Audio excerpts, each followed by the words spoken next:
see pictures of two very beautiful, vibrant young ladies who met a tragic death, both of them.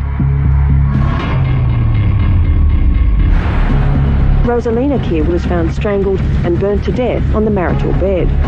Detectives believe an accelerant was used to start the fire and have charged the man with the 23-year-old woman's murder. Did you kill Rosalie? No, I didn't. Homicide police reopened inquiries into the disappearance of the man's first wife, Jean. When we executed the search warrant, we came across 7 human bones. It's an extraordinary coincidence that your first wife goes missing and then you're accused of murdering your second wife. Just a coincidence, that's it. Any woman who gets involved with him is in mortal danger.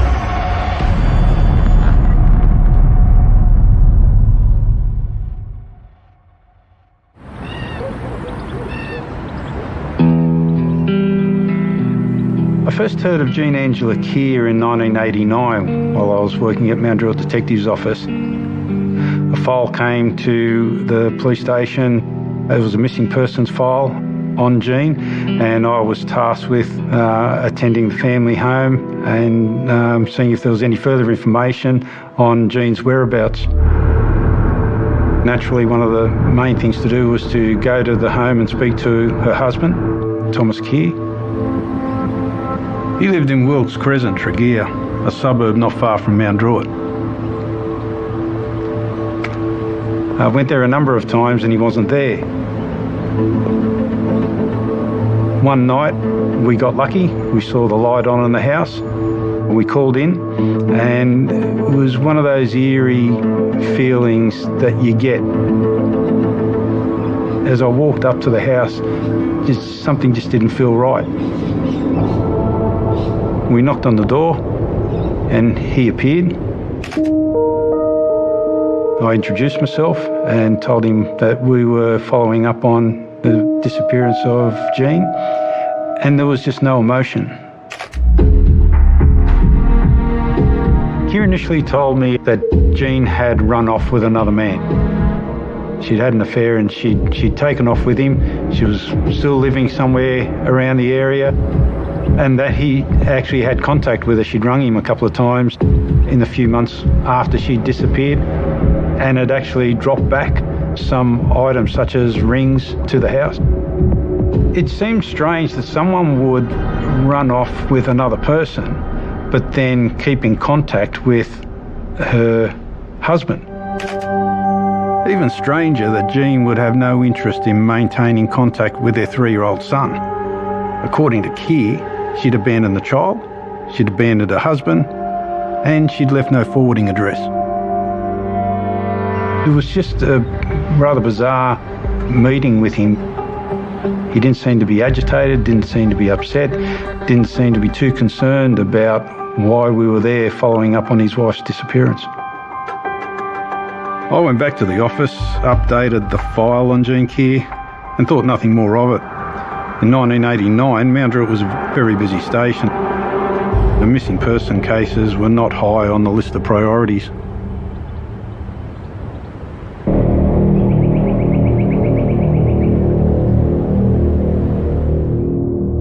I was at home and I was just playing in the backyard with my daughter and our dog.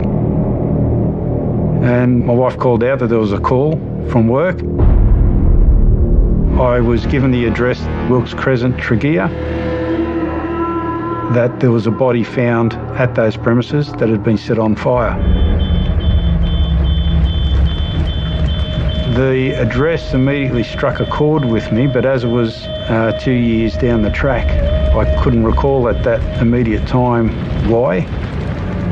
It wasn't until I was getting ready that I remembered doing the missing person file on Jean Keir. Firemen found the woman's burnt body lying on a bed in the house and immediately contacted police. They believe she may have been strangled before the fire. A cord was found wrapped around her neck. And when I got there, I immediately thought of Jean, and when I spoke to Mick Lyons, who was the investigating detective on site at the time, I said, so that's his wife Jean. And Mick looked at me and said, no, his wife is Rosalina and they haven't been long married.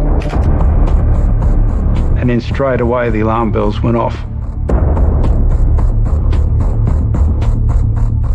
Now he's remarried and it's his second wife that's been found murdered in the family home, and I was immediately concerned about what had happened with Jean. However, the more pressing priority on the day was to find out who killed Rosalina, and Thomas Keir was our first suspect. Yes, initially in his interview that day, Keir said he had no idea who would kill his wife. Shortly before the blaze, a 33-year-old man, believed to be the dead woman's husband, was seen leaving the house to go shopping. Neighbours also noticed flames in the garage and began calling out to the man's young son. And I just thought maybe the boy's in the house. So I just grabbed the garden hose and started hosing in the window. Straight away, we were of the belief that Keir was the last person to have left the home. About a half an hour later, the owner arrived home and collapsed on the front lawn. Within a few minutes, he was taken into police custody. Well, Keir was subsequently taken back to Mount Druitt Detective's office. Detective Sergeant Lyons had the Rosalina investigation in hand, so I left that with him because straight away I wanted to concentrate on resurrecting the missing person file and finding out what happened to Jean Keir. Grab that. Mark it. Can I just say... Sorry. I'm looking at machinery. That was short. Thank you. Jean is the eldest, then there's Heather, and then myself. Jean was very bubbly, very live, very out there, you know. Always made us laugh. She could dance. Yeah. I know. She used to make the room glow when she walked in the room, you know, like she just had a good vibe.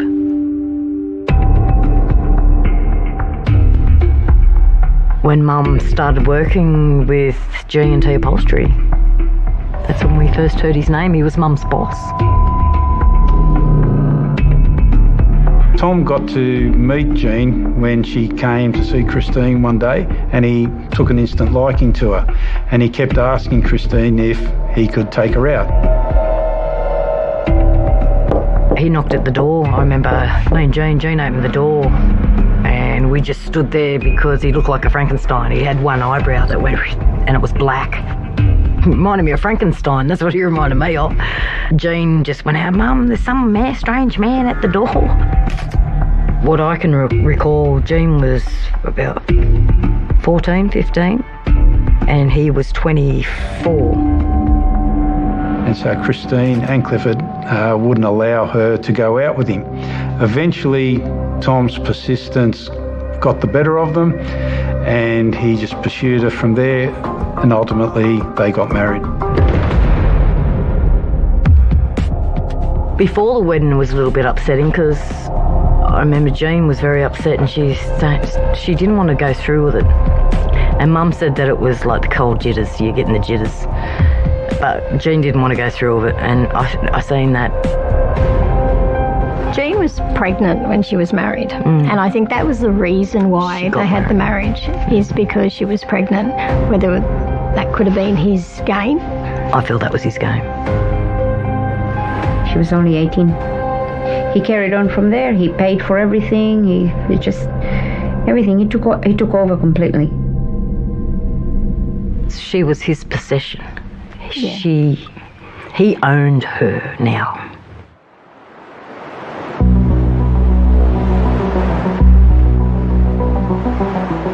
We went to a beach one day and our cousin, one of our male cousins, was putting sunscreen on the back. Tom mustn't have been close enough and he got very jealous. And Jean copped it. Jean was simply not allowed to wear revealing clothes. Whenever she did, there would be trouble. That was the first and last day she ever wore that. Even a more modest one-piece swimsuit was a problem in Keir's eyes. What was wrong with this swimsuit? He made me put a lining on that because he reckoned her nipples were showing when it was wet. So he had a problem with her wearing shorts like this? Yeah, that was one of the shorts he didn't like because it was too short. Very jealous of any other male around. Yeah, even Michael, the son, yep. He was controlling her and Michael. She wasn't allowed to take Michael anywhere without his permission.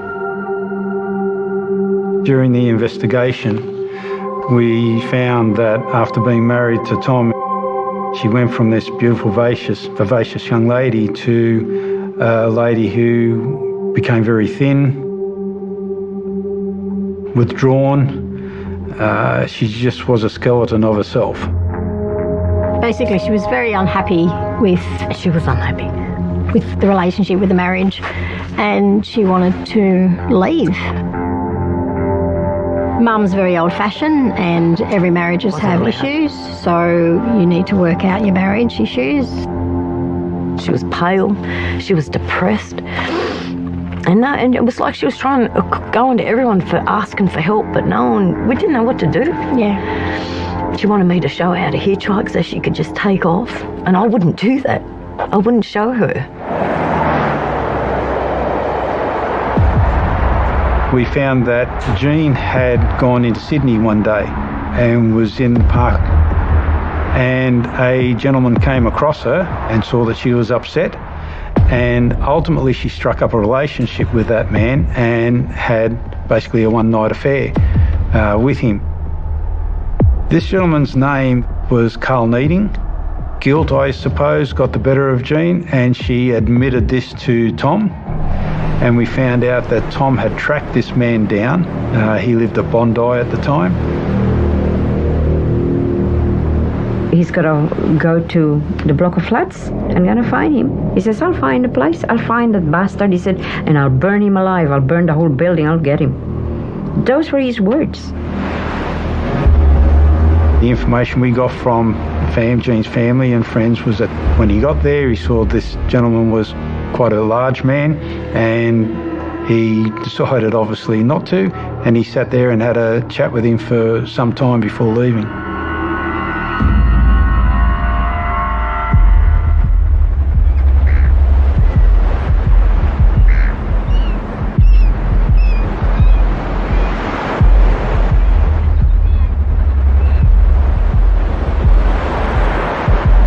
We were there for about 2 weeks, but Jean was only there for about a week. Okay. And then Tom come and got her.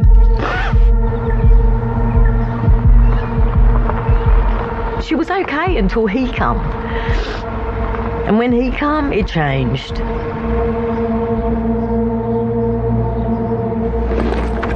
Jean come running in. He's going to take me, he's going to take me. And I said, no, he can't. Oh no, he wants to take me. And then Tom come flying in. And then he grabbed her and put her in the car. He forcefully put her in the car. Like, you know, she was all arms and legs. He shut the door and he ran around the car to jump in. But she sort of took off again. And he's grabbed her again and he's thrown her in the car. And it was like watching a movie. I remember Mum saying you'd never get involved in married couples, you know, you let them sort shit out, and that's what was going through mine. And Peter's head at the same time. She's running around going, help me, help me. And I said, I don't know what to do, because I had that voice in me back, let them work it out.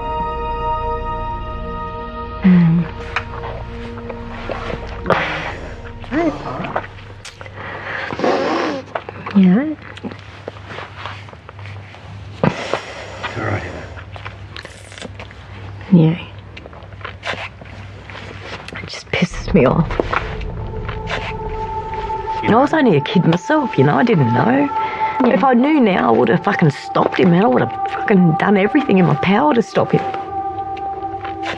That stuck with us forever, you know, and I can't get rid of that.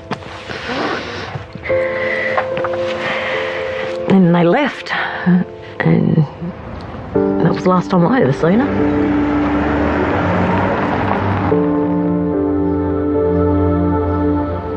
On the way back to their home, they stopped at a service station because Jean said she needed to go to the toilet, and that's where she escaped. and she went straight back to Carl Needing's unit at Bondi. Tom ultimately contacted Carl to see if Jean had gone there, and he demanded that Carl bring her home. He ended up having his way with her again, and then he dropped her off at Tom's. And that's when Jean no one ever seen her again. That's, I reckon, when it happened. When he killed her, yeah.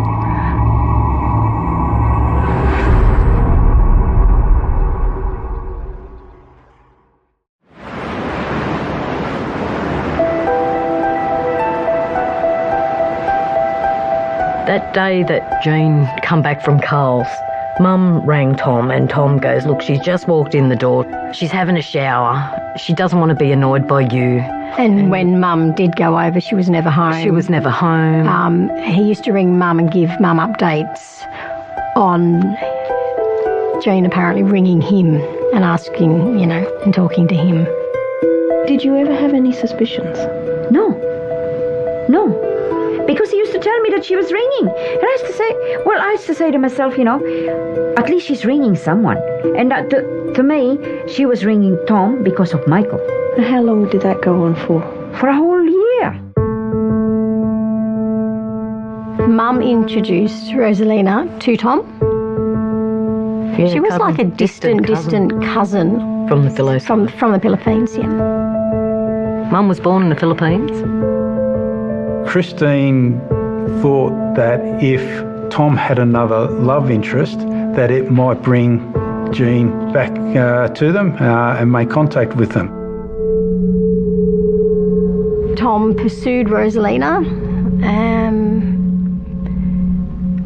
and they eventually got married.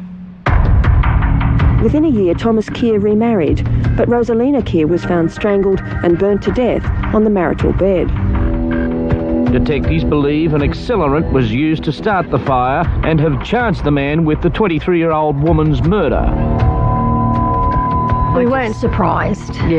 If Rosalie, his second wife, is dead, what hope do we have to know that Jean will still be alive?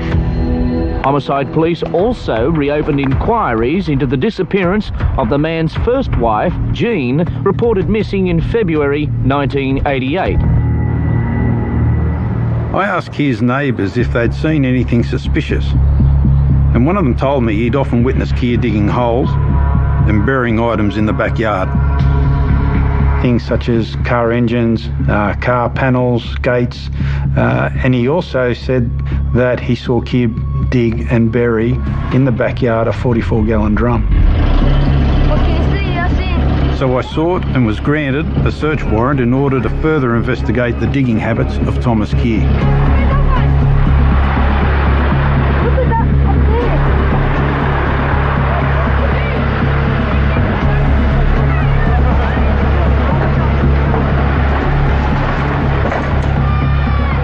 When we executed the first search warrant at the property looking for Jean's remains,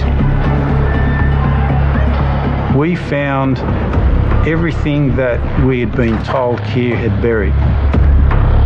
Car engine, gate panels, lumps of concrete.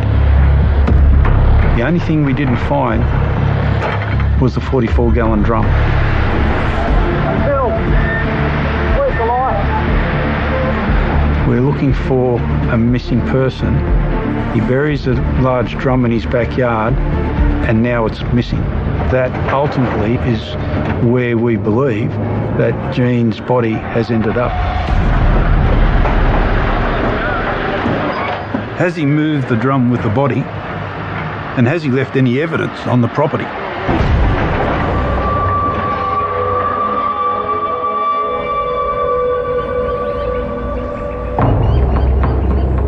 During the investigation, Keir had spent a short amount of time in jail whilst he was trying to raise his bail when he was charged with Rosalina's murder.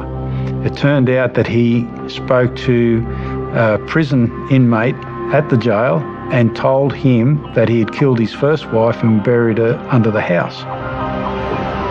So we got another search warrant to continue the dig. For the last 24 hours, police armed with picks and jackhammers have been thoroughly examining the home.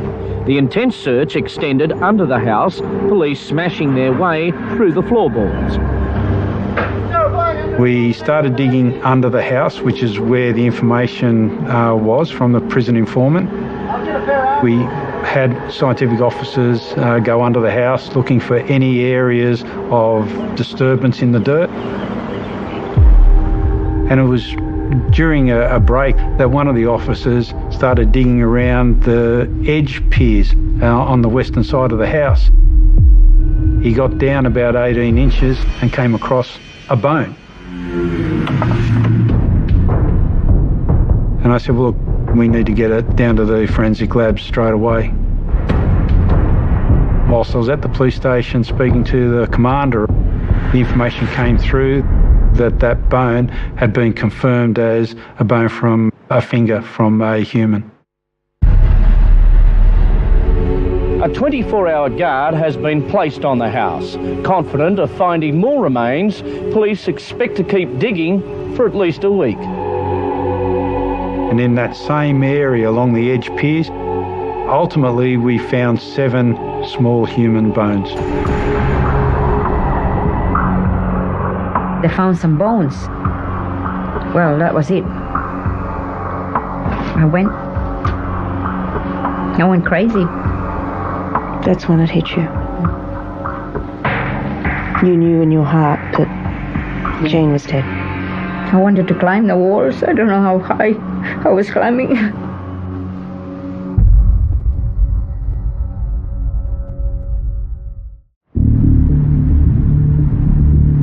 Finally, last night, police found what they were looking for.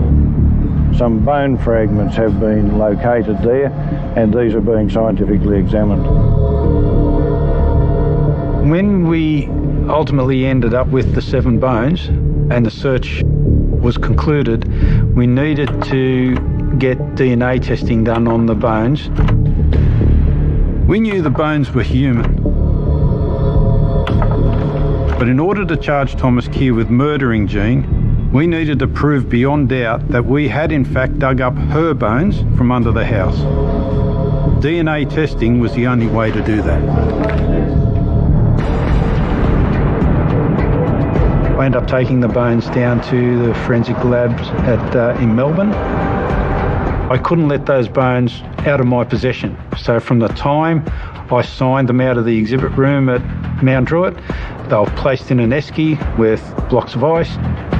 When I went to the airport, I had to explain to them under no circumstances was this esky going to leave my possession.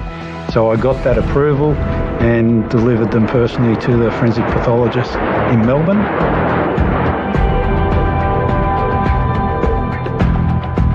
But at that stage, DNA testing in Australia was in its infancy and they couldn't get the results they needed. Updating my police colleagues with the latest developments, we all agreed it was better that I continued the Jean Keir investigation while the team prepared to prosecute Thomas Keir over Rosalina's murder. He'd been charged with her murder, but a judge had taken the surprising decision to allow Keir bail before he faced trial.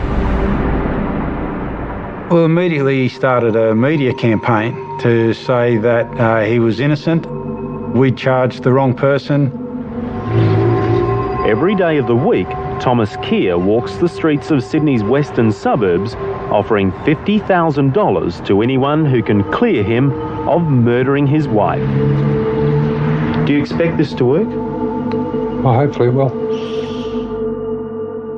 It was just over 5 weeks ago that Thomas Keir's Filipino wife, Rosalina, was strangled and her body set alight in the couple's home.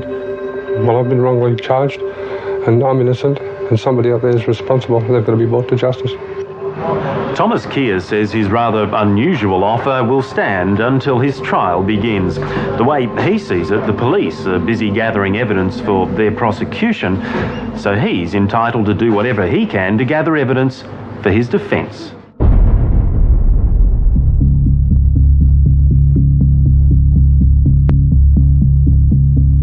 See, the evidence we had against Tom for Rosalina's murder was a circumstantial case, but in any circumstantial case, they can be just as strong as a case where there's direct evidence, because it leads to no other conclusion than this person committed this offence, and that's what we believe we had.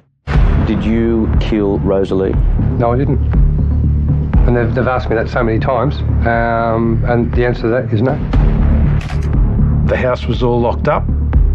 No one was seen, other than Tom, going in or leaving the house from the time he left to the time the house was going up in smoke.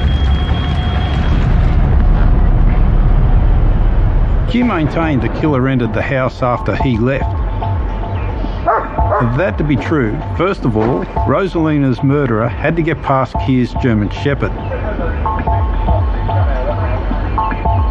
The neighbours told us that it would bark when anyone was around, and yet on this day, no one heard the dog barking at all. But how do you explain the fact that the dog didn't bark when this so-called intruder arrived home, and no one saw anyone arrive? The number one, the dog knew the person, and number two, the person was close.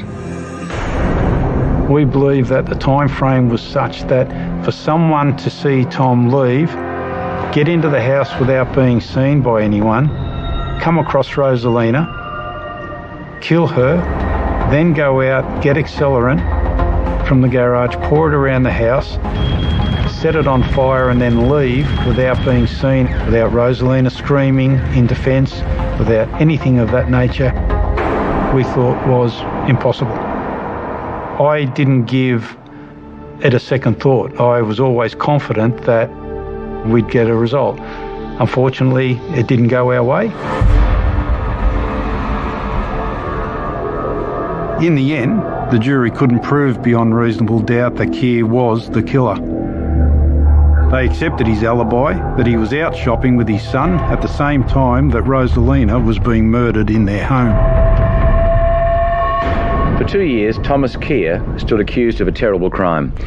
He was charged with strangling his Filipino wife to death and then setting fire to her body. But the Sydney man is now free after a jury yesterday found him not guilty of the murder. Did you hear the verdict yesterday? You didn't. It's a verdict not guilty. The day was filled with well wishes and a celebratory drink with what's left of his family, his mother. Thank God the last 23 months are behind us. Now we can start living anew. The truth finally came out. You go through a range of emotions when you see someone celebrating a victory that we believe should never have happened. But there's still no one who can say for sure that they saw an intruder arrive the afternoon of your wife's death. We don't have anyone at this stage. Thomas Keir is determined to find the man who he says killed Rosalie. The motive originally wasn't to kill. Do you know this person? Yes, I do know this person. All his media publicity claiming that he knew who killed Rosalina, not once did he bring that information forward to police, and not once did he raise that during the trials. Thomas Keir has a son, Michael, a son from his first wife, Jean, a woman who in 1988 became a missing person. It seems such an extraordinary coincidence that your first wife goes missing and then you're accused of murdering your second wife. Just a coincidence, that's it. I knew in my heart that he was guilty of Jean's murder. We'd found the bones, and it just made me more determined. The fire was there to ensure that we got the right result in Jean's matter. Is she alive, Thomas? Is she alive? Of course she is. Why would you think she's alive when her own parents think she's dead? Well, I've got no reason to believe that she's dead, that's fine. Are you capable of murder? No.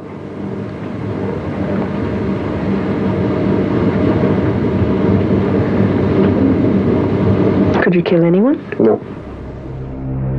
He was playing the worried husband, the victim here of losing his wife. But when he was saying it, he couldn't even look at the camera. He couldn't look at anyone. Yeah. Yeah, I thought when you're telling the truth, you can look people in the eyes, but he couldn't. Why don't you look me in the eye when you tell me this? I've got a problem with my neck at the moment in here. I'm getting a bit of a cramp. And it's hard to sort of turn my head around.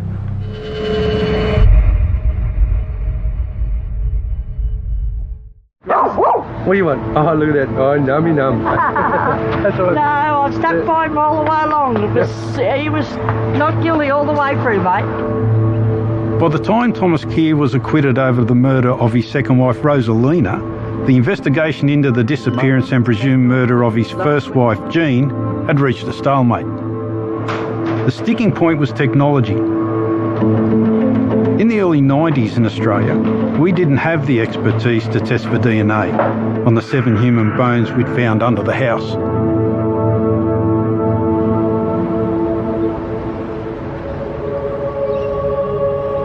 There's a ripple effect in any of these major investigations. You got the pressure of the family and friends wanting to get answers to what happened to Jean. So that pressure weighs heavily on you as an investigator. I had young kids at the time. There were times where you'd come home and all my kids wanted was to spend time with me and have my time. And sometimes I'd snap at them and say, just give me a break, leave me alone. And I decided that I needed to spend a bit more time at home. To make that happen, the Jean Keir investigation was handed over to the Homicide Squad, and I embarked on a career pivot. I switched from being a detective to a police prosecutor, where I eventually ended up working with Jan Stevenson, who was the coroner at Westmead.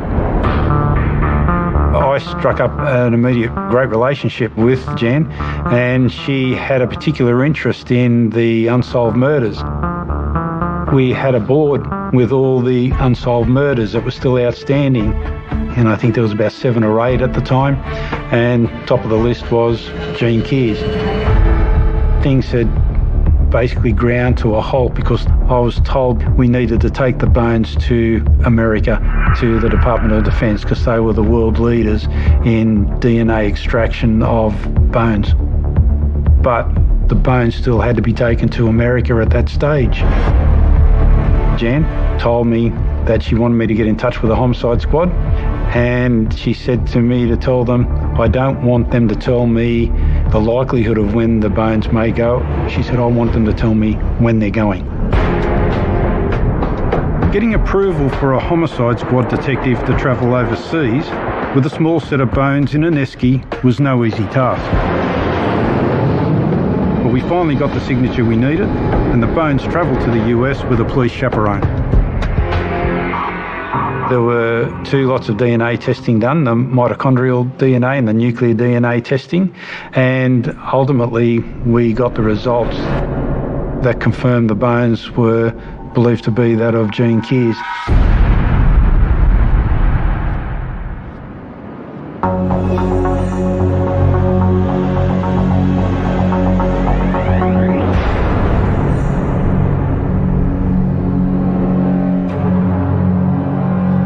After just 4 years of marriage, Jean Keir, it's claimed, paid for her husband's overwhelming jealousy with her life. The court was told Jean disappeared 11 years ago, leaving behind her son and without as much as a word to her mother, with whom she'd had almost daily contact. Detective Peter Seymour told the court excavations at the home in 1991 found parts of a human skeleton, which the prosecution claims were Jean's. The chance the bones belonged to anyone other than Jean was 660,000 to 1. Yes, I was the first witness called in to give evidence, and it was on the basis that we could get the physical bones that were sealed in bags before the jury. It was important that we had that impact, and the jury had a full overview of what went on. They had the bones there, and they placed them in front of me, and I'm like, these are Jean's, and I held them, and I'm like, and then I just melted. I asked them, what bones are they? And they said, a patella bone and a toe bone. And the fingers? And a finger bone. The middle index finger. And I went, that bone? And he says, yeah. And I went, well, there you go, Tom, there's a sign from Jean.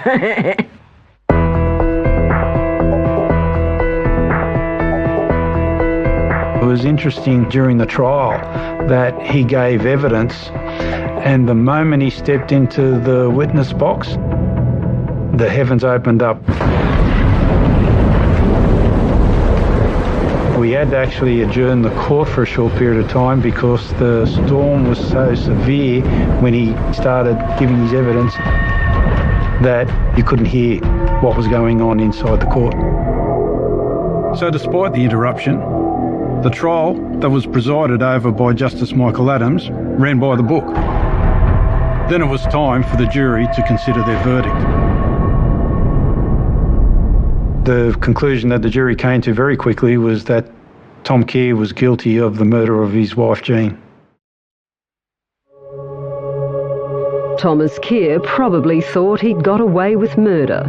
But today, 12 years after he told police his wife Jean had run off with another man, the law finally caught up with him. Keir will be sentenced on a date to be decided.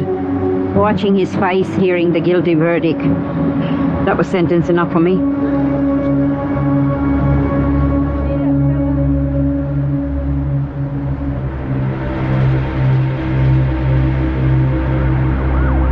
I've heard it said many times that the legal system is a mystery, and that's certainly true in this case.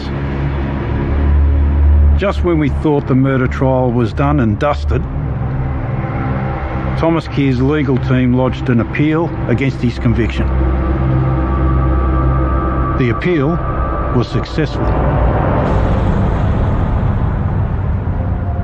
The conviction in the first trial was overturned because of an error in the judge's direction to the jury on how to interpret the DNA evidence.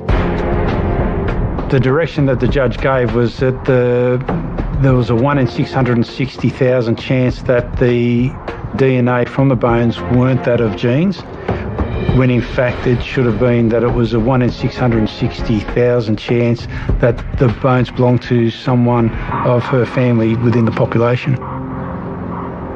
To say it was a devastating blow not only for the police involved but for Jean's family was an understatement. He said to me, if the police think they can get me for this one, they can think again.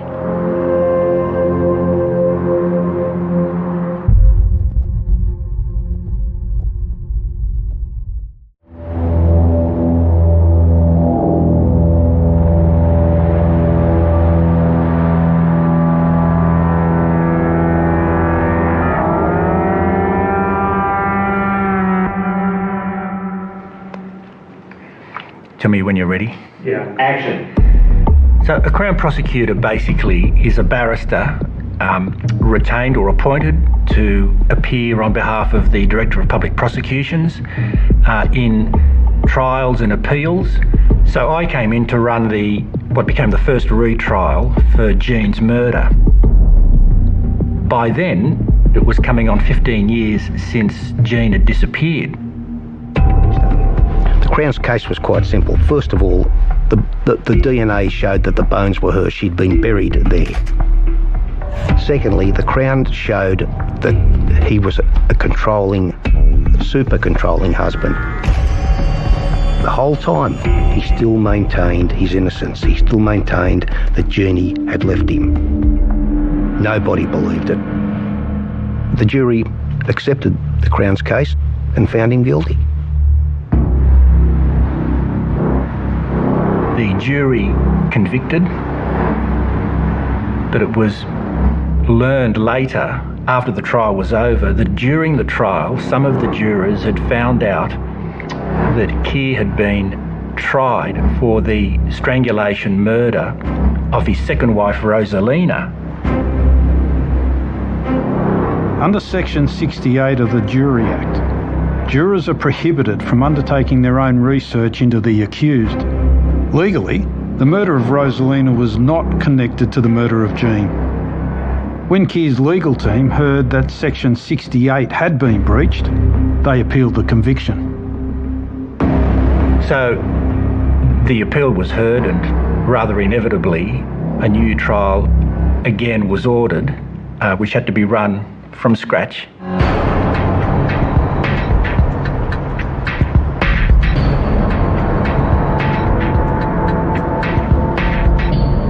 The third trial was different in that there was no jury involved this time. It was a judge alone.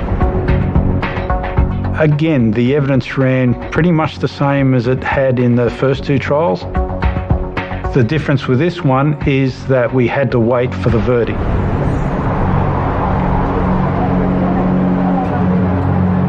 Running late to court because of the rain, Jean Keir's mother was told the news by family members. Two juries found Keir guilty, but each time the convictions were quashed on appeal and retrials ordered. Today it was 3 strikes, another guilty verdict. I am satisfied that Jean Angela Keir is dead and that her death was caused by an act of the accused on or about the 9th of February 1988.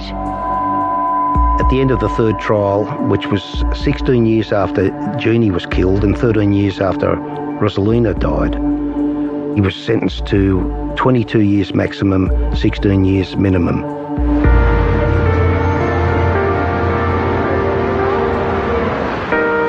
Outside the court, Christine, who's Jeannie's mum, showed enormous compassion. I can't believe it. She forgave Thomas Keir. Well, what can I do? He's my grandson's father. I have to forgive him. But he's in jail and he's gonna pay for it. Jean and Thomas Keir's son was in court but didn't want to speak about the verdict.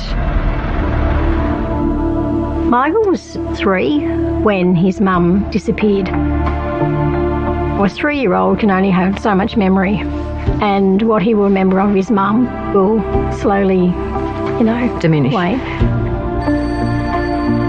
His father used to call him every week on a Sunday from jail. His father has manipulated him from jail the whole time. To this day, Michael still believes his mother is still alive. Still alive, and his father didn't do it. Well, when you know you've seen your mother and 2 years after she was supposed to have been killed and she not dead, mate. It's really made an impact on Michael growing up as a young man. He's now in his 30s. He has 4 children. Mm-hmm. He's confused. He's sad.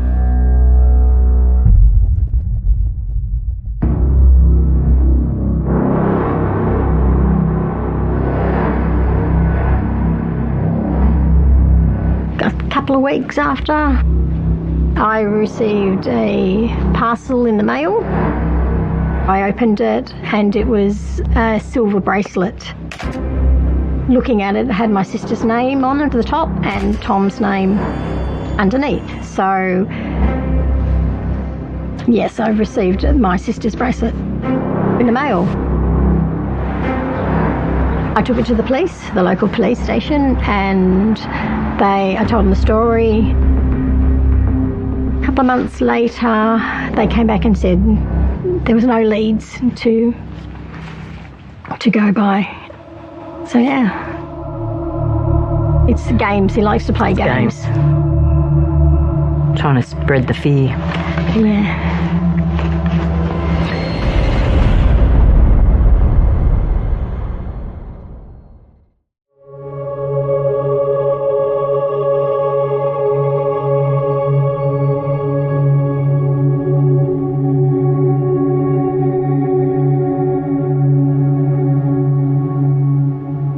Prior to Tom getting out of jail, Jean's mum, Christine, spoke to me a couple of times and told me that she'd had contact from the immigration department and that Tom, as he was not an Australian citizen, was going to be deported once his sentence expired. I don't know what happened there, but for some reason that changed.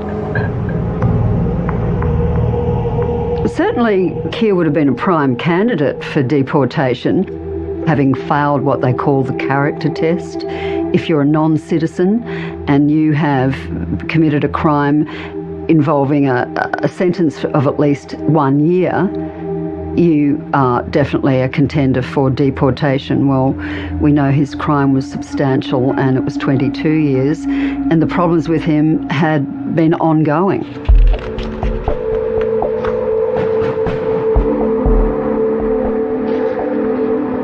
an extended supervising order, which is quite an extraordinary step, which is only ever meant for high-risk offenders.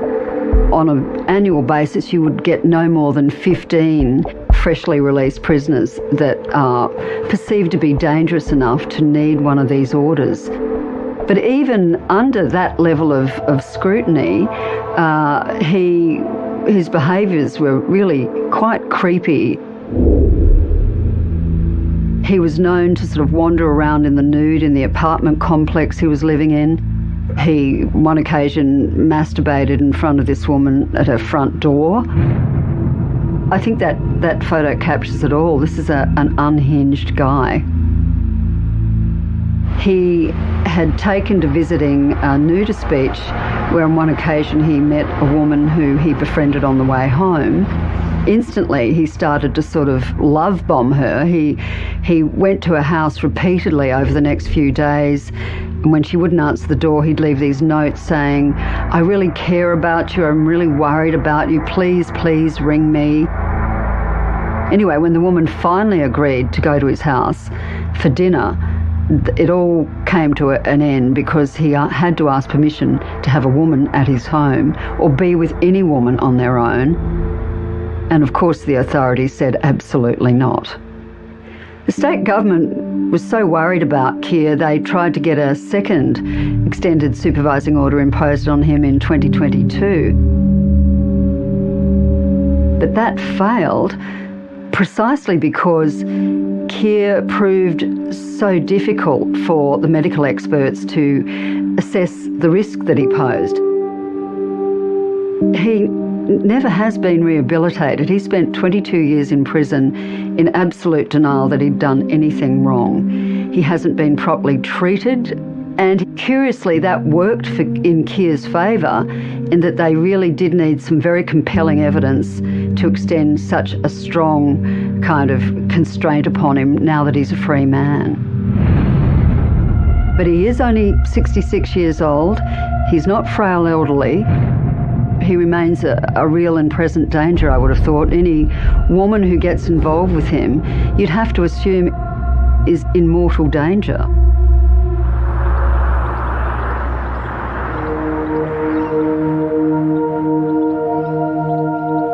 If it weren't for Peter Seymour and his absolute diligence, when he quite coincidentally was called to that house and recognised the address, I honestly don't think Jean's disappearance would ever have been investigated.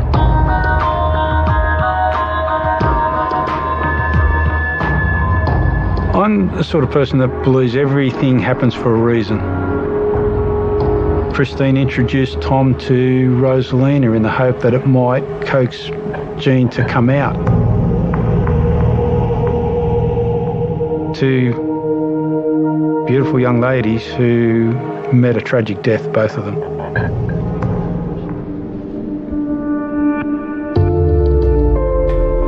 Jean was taken away from us too early. She was, 22?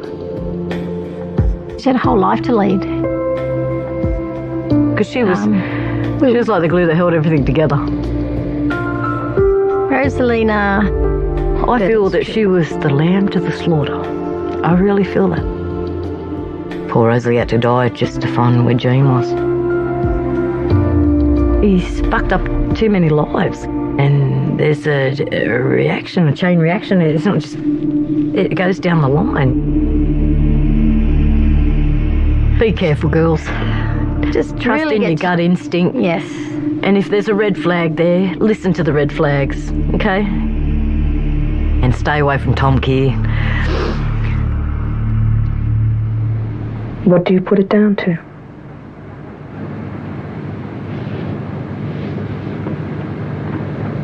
Just sheer bad luck.